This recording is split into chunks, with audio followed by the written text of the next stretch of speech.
Good morning in rainy New England. So one of the elements, time, is directly related to suffering in this material world. Birth, death, disease, old age, time. And everything has a beginning, a middle, and an end. But it is considered an element in this material world. So earth, water, fire, air, ether, mind, intelligence, ego, consciousness. And time is the most subtle element. And it's considered a real thing in Ayurveda. Some people say time isn't real. On some level, it's not. But while we're here, time is a true element. Things are born, they grow, they decay, and they die. It's just what happens in this material world. Birth, death, disease, and old age. It happens in this material world. Beginning, middle, end of cycles. It's a phenomena. But these days, we've become even more so than thousands of years ago. And it was still an issue since the beginning of time that people wasted time.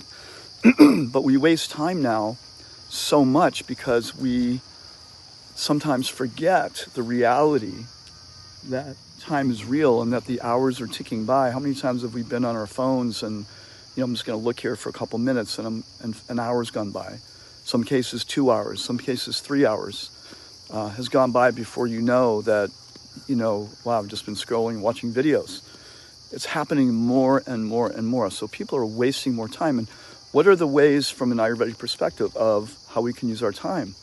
Well, they're the 5 goals of life: Dharma, Artha, Kama, Moksha. Prem. Dharma, your life purpose, why you're here, what is your essential nature. Artha, economic development, how to, make money, fulfill your needs. Pleasure, calm, fulfilling pleasure. Moksha, spiritual freedom. And then ultimately prem, or pure love of the divine. So these are, from an Ayurvedic perspective, Vedic perspective, the ways that we should be using our time and the ways that we should not be wasting our time. If we're living in the world, we have jobs, we have families, and we have to focus on our dharma. And yes, there's a healthy amount of economic development that we need and a healthy amount of pleasure that we need.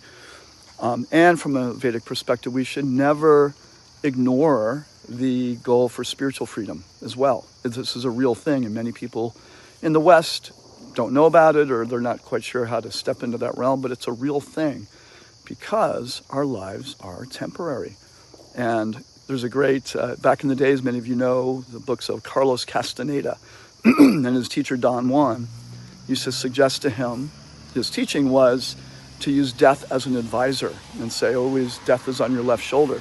So I would love to hear what you think about what that means, using death as your advisor, or what does it mean to be here now?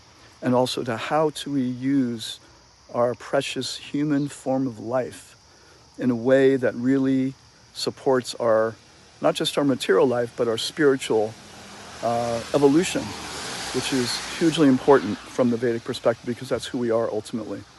All right, I'm going to say more about time in a day or two. So have a great day.